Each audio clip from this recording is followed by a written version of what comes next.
Welcome to Undressing Intimacy, where we cut through the bullshit Greggy, so we can get naked. you can't say that. Why not? How would you say it then? Well, maybe more like, welcome to Undressing Intimacy, where we undress emotionally so we can undress physically. That's exactly what I said. Not sure what the problem is.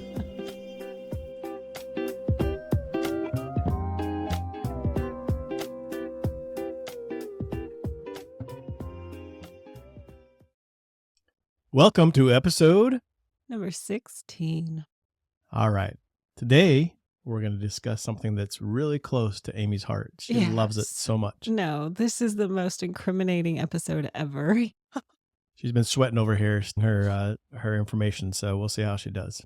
Very funny. I don't need to study this. I was a master expert pro at it. Yes, she was. We are going to talk about over and under functioning. Let me just frame this up a little bit before we jump into that and explain why we would even want to talk about this. In relationships, especially marriage is our most inherently anxious relationship because it is inherently our most intimate relationship where we share the most financially, physically, mentally, socially, religiously, literally on all levels, the same space, right? So, marriage in its demands of intimacy is inherently the most anxious and inherently the most risky. And as human beings, we're trying to belong to ourselves and we're trying to belong to our spouse. And there's a conflict in trying to belong to yourself and belong to another. They seem to be at odds. Either you can be an individual and be yourself, or you can fold into this other person and belong to them. And neither one of those really works in a marriage. If you only belong to yourself, it's too individual, it's too toxic, it's too singular in its focus. It doesn't allow for the two people that it actually takes to be a couple. And if you're too enmeshed or entrenched or too folded into the other person, there actually isn't enough to have a relationship. A relationship requires two people, two entities that can actually relate to each other. So we kind of have this conflict where we're trying to be our own person and yet connect and belong with this other person. Yeah, this should sound very familiar because we've talked a lot about differentiation, and really this is at the crux of it. And we're going to talk about how the impact of overfunctioning and underfunctioning helps us really go to one side of the scale or the other and not stay in that middle of differentiation, and how we can understand it and recognize it and help us know that, hey, I'm either overfunctioning or underfunctioning, and I need to change something so that I can be differentiated with my partner. And we want this because you'll see more as we talk. An over/under functioning dynamic is often like a parent-child dynamic. And Not sexy. Yes, parent-child dynamics inherently kill all desire and intimacy. And so the reason this matters is because it is directly related to the way that you relate to each other, the way that you allow yourself to belong to yourself and also to belong to your spouse. And you need both of those in order to create really great sexual intimacy. In the end, you want to be a partner, right? Yes. We talked about collaboration in the sexual realm, but really it's collaboration in all realms of a partnership as a marriage, whether it's the household chores, whether it's the finances, whatever it is that we talked about that becomes so ingrained in us as a married couple that makes this an intimate relationship. Really, this functioning is at the core of it. Yes.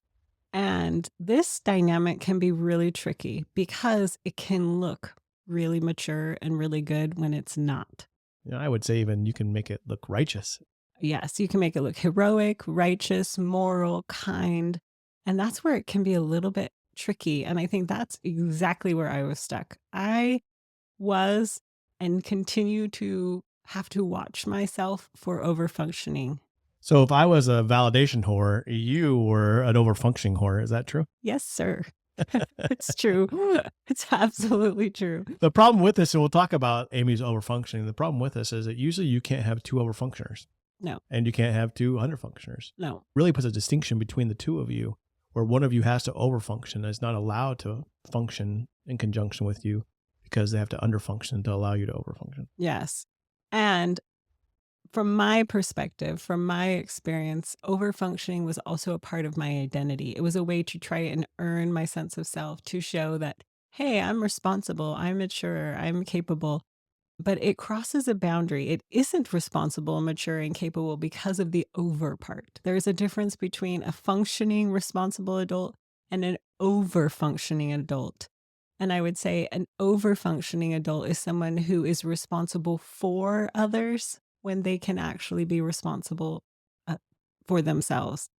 And a responsible functioning adult is responsible to others, but not for them. And so in marriage, this can become really, really tricky. And the way that my over functioning showed up was taking ownership of your health, taking ownership of parenting, taking ownership of finances, taking ownership of how the home had to run. And instead of inviting you into collaboration, it was really about telling you how it was going to be, and also like nagging you and following up with you and telling you how to do things that you were extraordinarily capable and able to do. And so it becomes kind of insulting as the overfunctioner is telling their spouse how to do and be. And it's really difficult for the underfunctioner to hold on to themselves. They often go into a more childish and regressive kind of like, oh, yeah, you think I can't function? Wait till you see how low I can really go. Yeah, it's the only place we have to step into, right? As under functioners, right? The only fu we have is to say, fine, if you're going to control everything, why would I do the dishes if you come behind me and redo them or tell me I did them wrong? Why would I do the parenting if you say that I'm not being the correct parent, right? Yeah. And so the only way we can either go and just completely push back and fight about it, but we're really not taught to do that. We're taught to keep peace in a relationship. And so it really is easier to become the underfunctioner at that point and just go, okay, fine. If you're going to do it and control it all, you can have it all. Yes. And so this pattern and dynamic usually gets worse and worse over time, as ours did, right? I didn't start out taking ownership of everything, but I kind of ended up that way. And I want to point out that overfunctioning is a way to manage the anxiety that is inherently part of an intimate relationship. It is trying to manage that belonging to self and belonging to other, and instead of holding on to yourself, it is taking over the other person, It right? really is control, right? That's kind of Yes. bottom line is Well, control. anxiety always leads to control. Right. And if inherently when we're trying to be in this partnership, we're like, this is scary, right? This Yes. is something I can't control. And as human beings, we want to control it. So for me, I was seeking validation and trying to suck that out of Amy and get it for her to say that I was okay and control that situation. She was trying to control the situation by over functioning and saying, hey, I'm going to make sure everything's okay because if I control it, then it's going to work out. Yeah. And it doesn't. And it only creates more anxiety and more control and more distance and more overfunctioning and more underfunctioning. And if any part of this is sounding relatable, welcome to marriage Right. relationships. But I also want to say there is a really great book on differentiation by Dr. Kathleen Smith, and it's called True to You, A Therapist's Guide to Stop Pleasing Others and Start Being Yourself. And in this book, she does talk about overfunctioning, and she has a list. And the first time I read this book and the list, I was completely convicted. I was like, is she watching me? Like, what is going on? I think she's watching me. And I thought it might be helpful for my fellow overfunctioners out there if I read some of the things on her list to see if you relate to them too. I won't read all of them because the list is rather long. It's like 50. Of course, because overfunctioners wanna have a long list. They Yeah. want Check that off the list, baby. so I just wanna read a few that relate particularly to marriage, and I want you to see if any of these sound like you and what you are experiencing or what you are creating. Okay, one way you might overfunction, making sure your partner doesn't stay up too late. Peppering all your emails or text messages with phrases like, "No worries," to reassure others, making goals for people that they don't have for themselves. I'm sorry, Greggy. First of the year was really shitty. lecturing someone on how to cook dinner when they've volunteered. Always updating your spouse about a kid's school news. I did this a lot. I thought I was being kind because he traveled all the time, but really, I think it just made you feel more left out instead of allowing you to have your own relationship with them. I was sort of dictating what our relationship was, and here, you should have the same. Well, again, let's stop from pause for a little bit. If you listen to these, they're not bad in themselves. It's the intent behind what you're going at, right? So if you're doing it to share information about the kids in their school, that's good. That's not a bad thing. If you're doing it trying to get control and reassure yourself and calm your own anxieties, that's when it becomes overfunction. Hmm. Keeping a schedule for your partner because they often forget appointments. And you feel so justified, right? If I don't keep the schedule, they're going to forget it. These appointments are necessary. I've got to do this, right? There are a lot of good justifications that we trick ourselves into believing that we have to be. Not sharing important beliefs to prevent making your partner or spouse anxious. This is often disguised as keeping the peace. And it does not keep the peace, it just prevents intimacy. And it doesn't allow you to be known or them to be known, and it creates a lot of problems. And what you're trying to do is overfunction to reduce the amount of honesty and anxiety in the relationship. Reminding someone to take their medicine. Researching information that your spouse can look up on their own. Creating a secret alternative plan when you know your spouse will mess up, like going back and redoing the dishes and remaking the bed after they do it. Reminding your spouse or your partner to call their family. Guessing what your spouse is going to say rather than actually asking them and listening. Managing how your partner parents your children. Now, I just want to put a pause in here. We often think that we are helping our spouse as they engage with the child, but you are just interfering.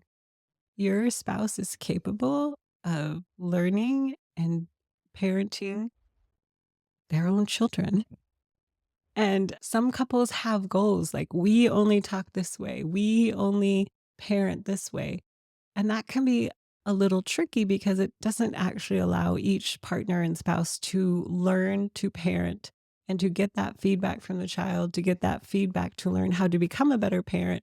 When you step in, you're actually inhibiting that growth and development. Yeah, I think this one is a little more difficult than others because we have our own personalities and the way that we interact with people themselves, right? So I interact with people very different than Amy does. Hmm. And so in general, I'm going to interact with my kids in a much different way than she does. I'm going to be the laughing, let's have fun. I'll put up with a lot. I'll let stuff slip, and I'll let it go. If I get angry, it's going to be quick and furious, and then I'm going to be over it.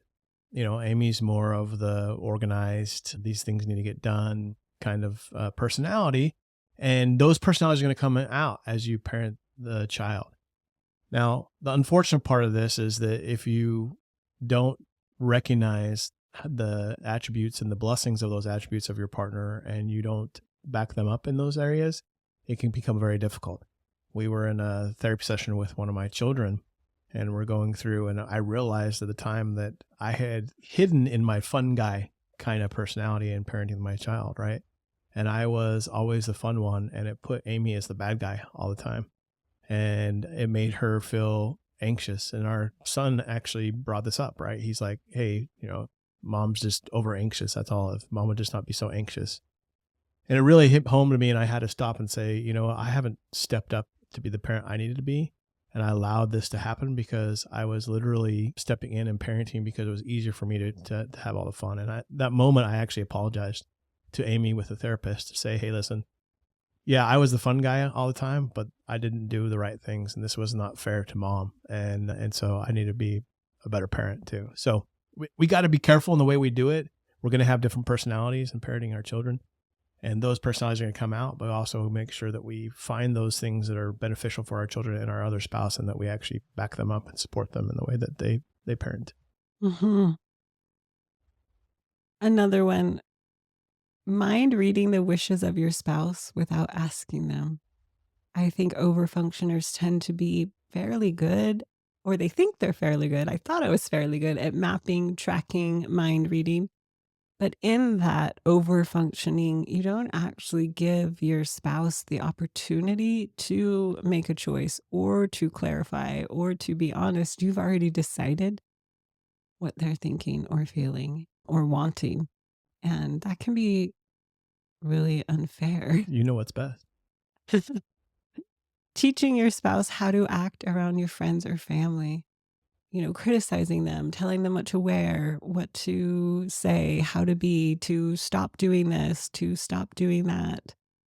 You become again a parent to your spouse. And the more you parent them, the more childish or childlike they will become. It's just sort of a natural human dynamic for us to fall into. Yeah, and I almost don't even like it's a little degrading that you say they become childish. So I'm gonna take a little note of that and say it's not a childish way you're coming. It's the only place you have to go. You don't Yes. have anywhere to step. So it's not like you're literally regressing as and becoming a child. That sounds a little degrading to us. Sorry about that. But it's more of they're so over functioning, there's no room to do it. You're going to keep the peace. Because the only way to overcome that is to stand up for yourself and say, hey, you're over functioning. But we're taught to keep the peace and not say that and not actually share what we're really thinking. And so the only way to go is to step back and get out of the way. So I would say a little differently. Very fair. I think what I'm trying to say, thank you for that, is that the more you overfunction, the more it pressures to create underfunctioning. And it is a very hard dynamic. Yeah, you fill the space up. Like I said, I Yes. think that's a better way of thinking of it is that Yes. there is space for people to be two. There's room for people to be two. When you overfunction, you fill the space, just like I did in the sexual realm and then in our sexual life.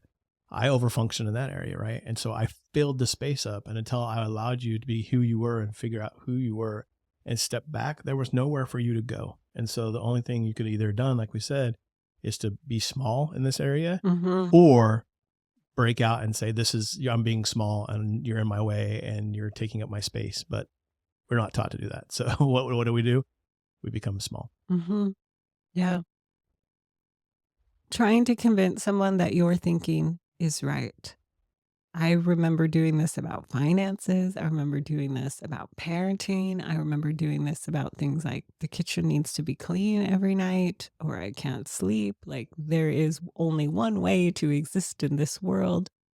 And again, it really doesn't create room for two people. It doesn't create room for collaboration. And what I was trying to do again was manage my anxiety, be always looking out to the future, trying to preempt any possible negative things that could happen. But it actually was creating negative right then and there. And so yeah, it's something it's a little tricky to catch because it can look like you're being so mature or it can look like you're being so detailed and careful, but it's actually an overfunction.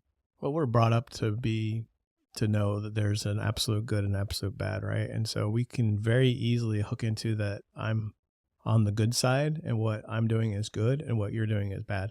Mhm. And I was terrible at this. I love to win. That was my problem, right? And I didn't want to compromise or do anything. And when I stopped going at the relationship at, hey, there's a winner and a loser, and there's a collaboration between the two of us, and that makes a wholeness as a partnership.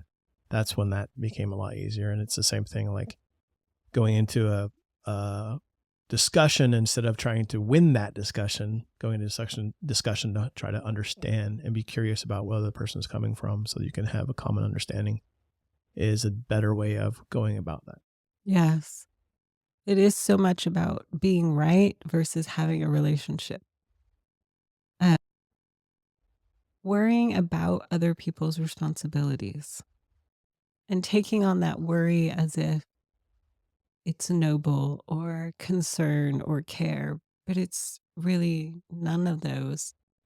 And maybe the best example is when I took on your health.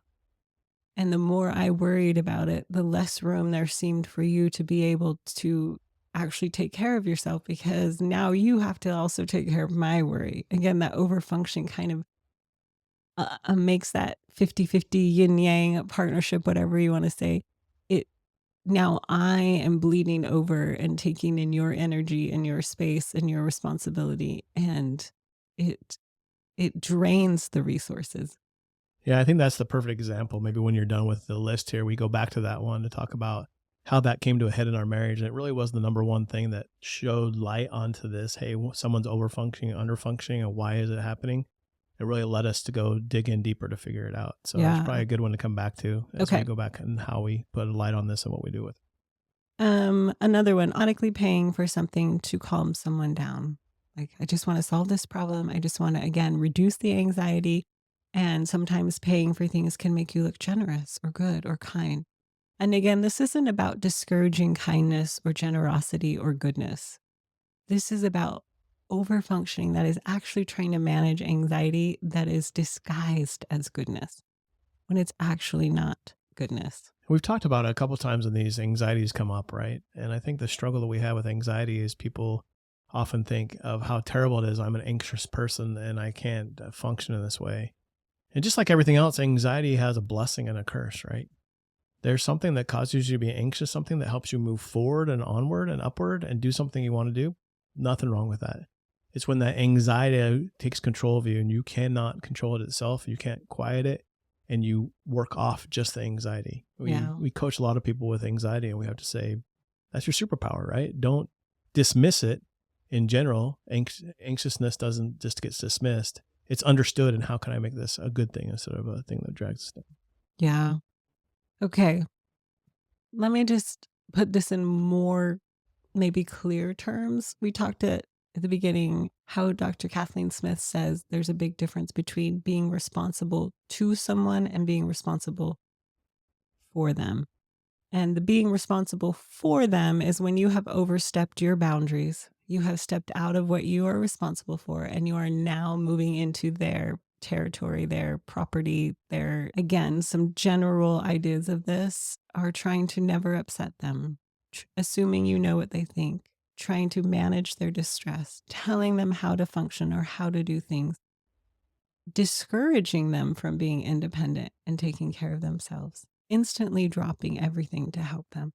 That's being responsible for someone. And it actually doesn't create space and room, kind of like suffocates and smothers them. So they don't have as much energy or space and room in the marriage to be responsible for themselves. Being responsible to someone can look like being curious, asking, trying to understand, being honest about your beliefs, your challenges, your experiences. I was coaching someone recently who was always giving, even when their bucket was empty.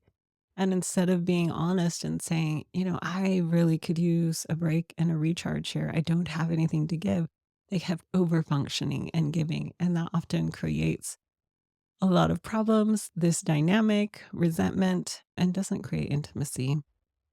Letting them know your partner, your spouse, when something isn't okay.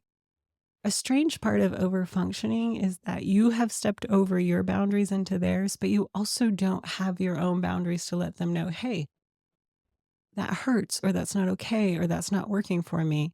And I had a really hard time with this. And if you don't have, again, two whole solid people, you can't actually have a relationship. So this overfunctioning, underfunctioning can create a lot of entanglement and enmeshment where you can't actually be intimate. Well, I think as an overfunctioner too, you have to put this facade on that you're in control at all times, right? That's what you're trying to do. Is Yeah. like I've got this and I I'm in don't need control. help. I don't I've need got help. everything under control. I'm Yep. independent. I'm okay. And so that's going to be natural is you're going to hide and not be honest about how you really may be struggling or something is difficult for you. Because if you do that, then you're going to say, well, if I fall apart, then what's going to happen to the lower functioning person? There's no way they can handle themselves. Yeah. In fact, if you're saying that at all, that's probably a sign that you're overfunctioning. And just letting others be responsible for themselves. Okay, our story. This is a very incriminating story, but it's very true. I lost my father when I was young to a heart attack. And one of my greatest fears was losing Greg, my spouse, to a heart attack. And so I started to take on responsibility for his health. I put us on every type of diet, eating plan, exercise plan. I would haggle him about going to doctors and getting checkups. And the more I haggled and nagged and overfunctioned and found the next greatest thing, the less room there was for him to actually take ownership of his own health. And so the more that I overfunctioned and tried to take ownership of his health, the less healthy he got. Yeah. And the less able he was to actually claim ownership for it. And of course, that would only increase my anxiety. So, what would I do? I would step in more and I would control more. And I'm not proud of this, but I remember like always watching him and tracking what he ate and how he, if he was getting enough sleep and exercise and trying to get him into different exercise programs. And I'm sure it was maddening for him and frustrating. And fundamentally, it didn't work. He felt judged. I felt resentful. I felt like, why doesn't he just take ownership of this? Well, he couldn't because I was. And in the meantime, I was creating a lot of distance, a lot of expectation, a lot of pressure, and not allowing him to take ownership for what was his. Yeah, the crazy thing about it is the things we try to control or worry most about are the things we actually make come to fruition, right? So oftentimes the spouse is so worried about their partner not choosing them and is distancing themselves and not giving them unto themselves some can give them the separation. So we see oftentimes sexual and emotional affairs come from this, right? So we push them away so much, so afraid of it, we actually drive them to something. Not that it's not their choice to go do that. They take ownership of it, but it's the thing that we fear the most and can try to control is the thing that we create. And Amy had created this place where I didn't have a choice to really take care of myself because she was going to take care of me. And if I tried, I did it wrong, right? No matter what I did, it wasn't going to be the right thing. And it wasn't for me. And you can't take ownership of that stuff for someone else or you're just going to have resentment. And so it really literally had created this space where I had nowhere to go and she continued to have control of it. And I realized this when we started coaching. Yeah, I think the big one came as you were in a coaching class with we'll drop again our favorite coach of all times who's going to be joining us here in a few weeks. No names yet, but we'll let you know here soon enough. On a podcast, and you were being coached at one time, and you literally brought this to her and asked her about this, and said, I'm not physically attracted to my husband because he's overweight and he doesn't take care of himself," and went all through that. And she literally brought it to the surface of like, you're controlling him, and can't you just love him for who he is? You have to only love him for the thing you make up in your mind, this thing that he has to be. To me, that was a starting point of really shedding light on, hey, we have this overfunctioning and underfunctioning problem that's causing us not to be intimate. Yeah. And it felt like I was doing you something so good, right? I was protecting you. I was taking care of you. I was loving you. I was making sure that you could be around for a long time so we could have a really long marriage. That's My favorite one at all times was when you mentioned, like, don't you want to be with your kids? Don't you want to see them get married? Like, you would throw it all the time. I'm just trying to help you be here to see them get married and have babies. right. That's what Like, I'm saying. no, I want to die right now. Like, The overfunctioner really justifies this in so many ways that can look heroic and kind and good. But what was really happening was I was anxious about losing you because I didn't want to be alone. And my anxiety turned into control over you. And that was unkind, period. and it pushed me towards losing me more than anything else, right? More being Yeah. unhealthy. More unhealthy than. And when I finally stepped back, I remember apologizing to you and saying sorry, realizing that I had really been controlling and judging and had really overstepped every bound probably that there was to overstep. I mean, I literally was all in on this because I think my fear was so intense and that was my fear to deal with, my anxiety to deal with, and that I really had harmed or I had been unkind. So I had to take back ownership of myself, my own fears, my own anxiety, and said, "Oh, I'm sorry. Like, this is your body. It belongs to you. Your health is yours. It is not mine."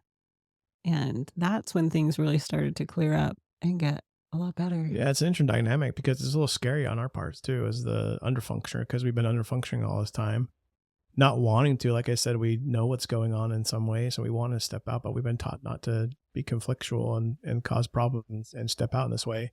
And it becomes a little easier just to give in and let someone function over you, because whenever you try to a little bit, then they either push you down or function for you, right? We go back and redo it. And the perfect example is I saw Amy go back and redo dishes that I've done, right? Yep. Absolutely. Not proud I of that. just washed the dishes and she goes back and rearranges them in the dishwasher because I didn't put them in the dishwasher the correct way. And when you watch that happen, you're just like, well, why don't I ever want to do the dishes? So, but when she stepped back, there was a void. And it literally takes that person saying, oh my gosh, there's a void. She stepped back. Now I need to either decide what I'm going to do, stay where I'm at, or step into it and take ownership of what I should take ownership of. So, And often filling that void, and just from, I'm not speaking specifically to you, but as I have coached a lot of people in this dynamic, the underfunctioner often flails a little mm, coming back in because they actually haven't been given the chance to develop that responsibility. And so they're going to make mistakes. They're going to maybe falter. They're going to maybe make some choices that you don't approve of, or they're going to do things, I'm using air quotes, the wrong way. And as an overfunctioner, you really got to allow and have grace for that. yeah, like I was saying, you've been doing it for so long, it's something new, right? So you have to get your legs under you and understand what it looks like to take ownership of these things that you weren't taking ownership. How do you look like? What does it look like to be a partner?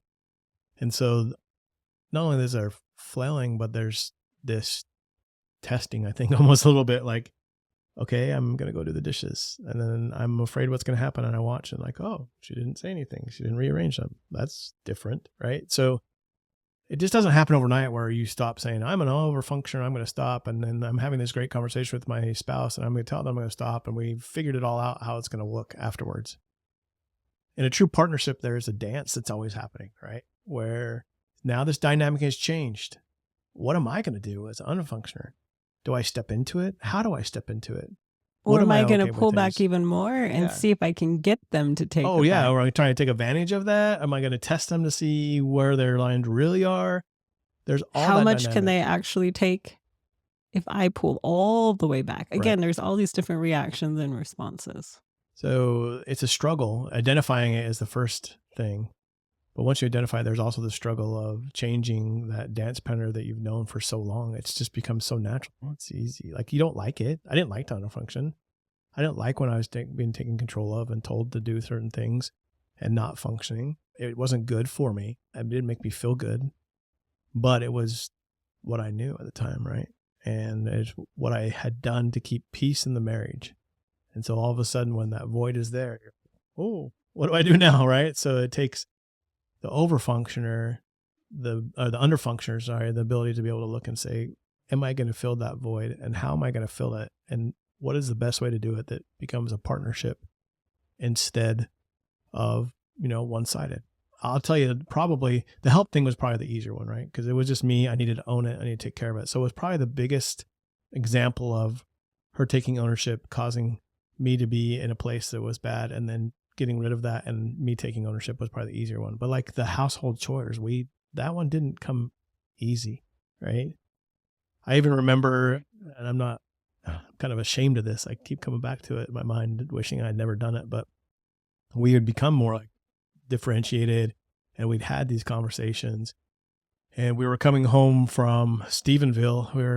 We had just been out to the hotel that we had checked out for our retreat, the Hotel Lucy. And A year and a half ago, yeah, 2 years and we ago. were driving back and we had this conversation and I was like, I make all the money and I'm too busy. I can't do these chores. And I had, even then, even though I knew I needed to be a partner, didn't know how to be. And I was struggling to figure out what it looked like to be a true partnership. And it was still, hey, I defined, I'm going to do this, you're going to do this. And if we do these things, then it'll be a partnership. What I've come to find out and what really works is that a true partnership doesn't have a list of things that tasks need to be done by the one person and then tasks need to be done by another person. A partnership understands there's things that need to be done. And some days I'll do the dishes. Some days Amy will do the dishes. Some days I'll vacuum and mop. Some days Amy will vacuum and mop. Before, I would never vacuum and mop. and it didn't bother me until it bothered Amy, and then she'd go vacuum out because it drove her crazy. But that was a harder dynamic for me to understand. It's not a list of tasks to go check off. It's literally, how do we know all the things that need to be accomplished, and how do we day by day step into those things, not out of obligation, because that's the other thing I would do. Oh, I better mop or she's gonna be mad at me, or I want to get laid, so let's go mop because that's the sexiest thing ever. And get out of that mindset instead of, hey, this is a partnership, that these things need to be done.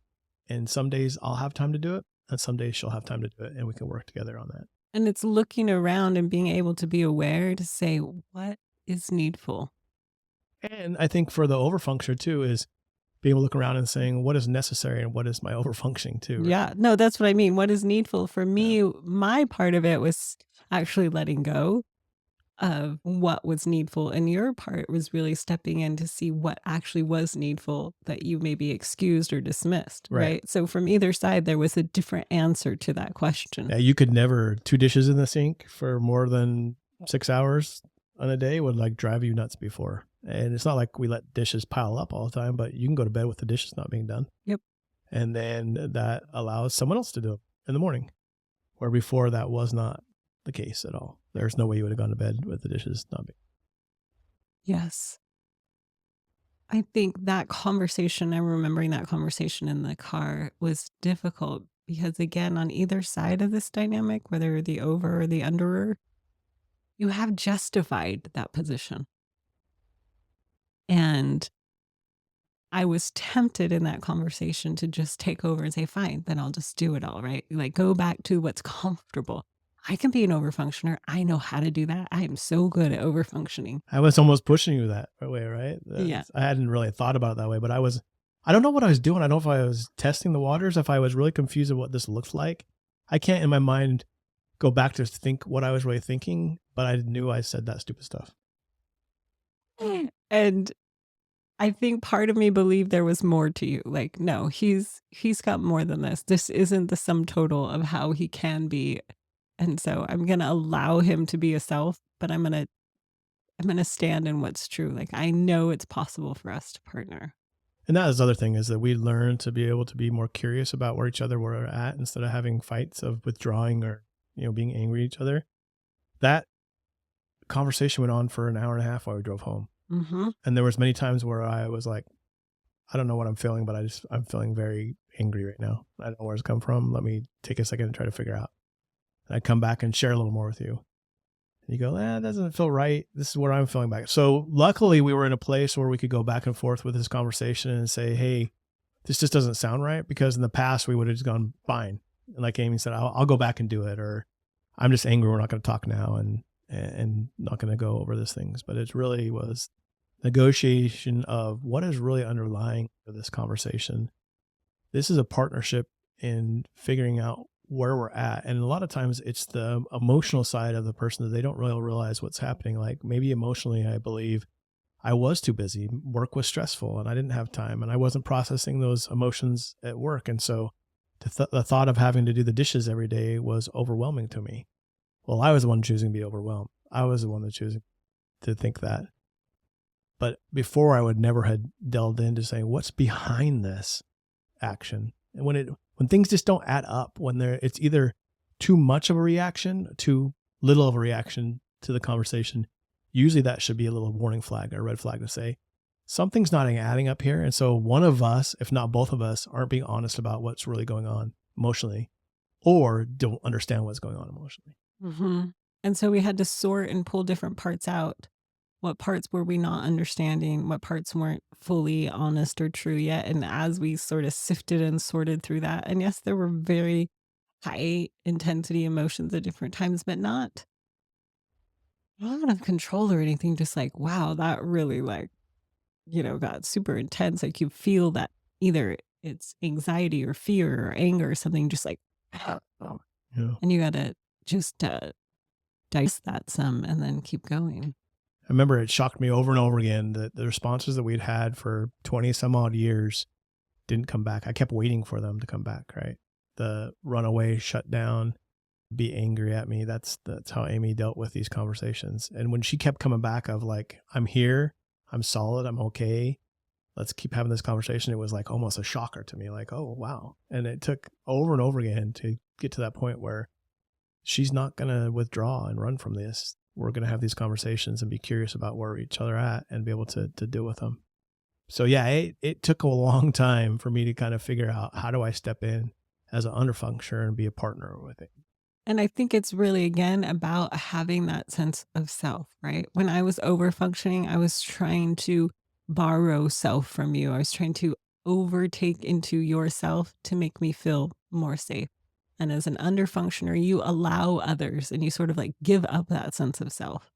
And so from either side of that, no matter what side you're on, it's about like standing in yourself. For me as an overfunctioner, it was about pulling back into me and not using others to create that sense of self. And for you, it was more about standing up in that sense of self Yep.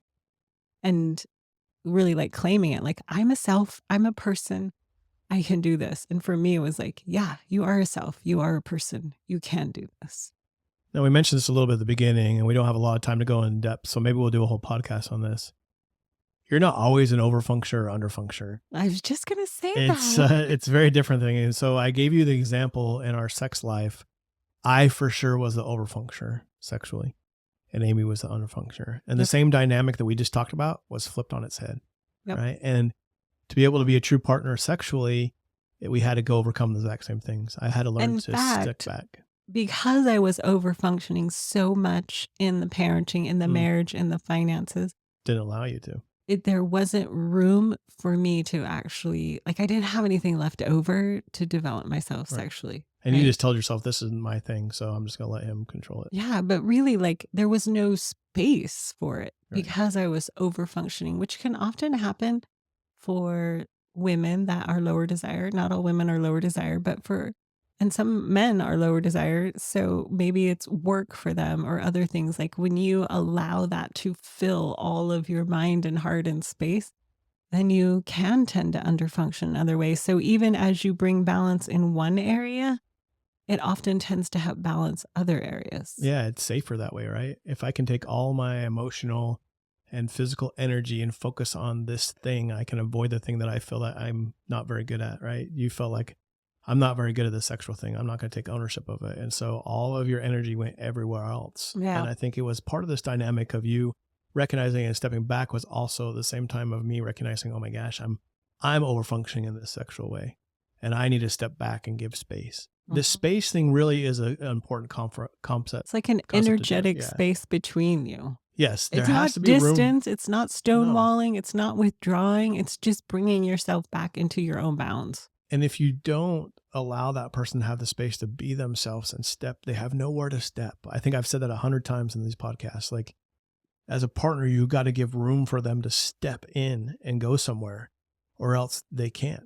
And just as we talked about here, the option, if you don't have space, is to become really confrontational about it, right? And if you're not a confrontational person in general, you're not going to do that. You So might just completely withdraw. Yep. And those people that I coach that are under functioning and withdrawn, what they do is completely lose track of themselves. They don't know who they are. They don't know who they want. They don't know what they like. They don't know what they desire. They have completely given up themselves. And that feels equally as hopeless. So, Yeah, because we talk about this as a spouse, right? But I think especially moms have a real easy one to step into with their kids. Because at the beginning of the kid's life, they totally are there to make sure that kid stays alive, literally nourishing them, right? Till they can grow and be more independent. The problem is when they grow and become independent, then that dynamic needs to shift to be able to step back. And if you don't know who you are or don't step into taking control of that, it's really easy to fall back on it. I've had so many people I coach that have said, and I felt the same way, like, man, you can spend so much time with the kids and taking care of all their needs and what they need. And then I'm an afterthought. Right?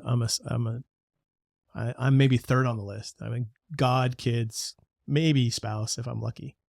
And so it can look in a lot of different ways for us to overfunction, not just in a partnership, but in general and all the relationships. And it's not healthy for the kids, by the way, if you overfunction for them too. It can show up in all relationships. You can overfunction for a parent, for a child.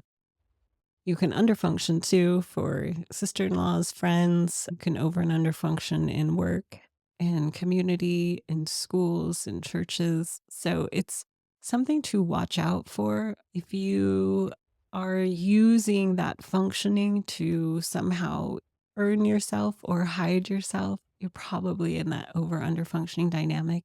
And again, the reason we bring it up is because it does affect intimacy.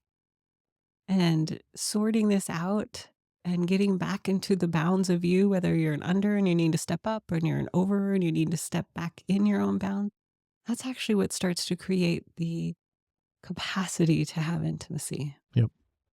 And as we've said, we're not special. We didn't go figure this out. We had someone special in our life that coached us through this and helped us see where we could not see, where we were blind. And we've been able to do that for couples now. So we've gotten some experience to be able to see this not only in ourselves, but in the couples we coach. And that's why we would love to take some time to help you see these areas that you may be blind to. And so we would love if you come join us on langfordlifecoaching.com. Sign up for a free consult. You can pick either myself or Amy. I know Amy's the favorite one. So if there's no time slots left over, you can always grab mine. What? And hey, I would pick her too to coach me. So no biggie on that one. But we love to do this because that's what it took for us. It took these special coaches that had seen it over and over again to identify it in our lives and our patterns and to point it out. And that's the great thing about coaching. We're not here. We don't have all the tools to fix. We just have seen some things and we can point things out and we can say, well, this is what I'm seeing. And I'll tell that to my clients all the time. I'm seeing this. If I'm totally wrong, tell me. I'm okay to be wrong, right? Say you're totally off your rocker and you're totally not in the ballpark. 99% of the time, there's usually truth to what we're saying, but there's some other time when I totally don't understand what's going on. But we would love to have some time to help you see where you might be over or under function. Awesome. Yes, we would. All right. Glad to be here. So until next time. Let's keep undressing your intimacy. Bye-bye. Bye.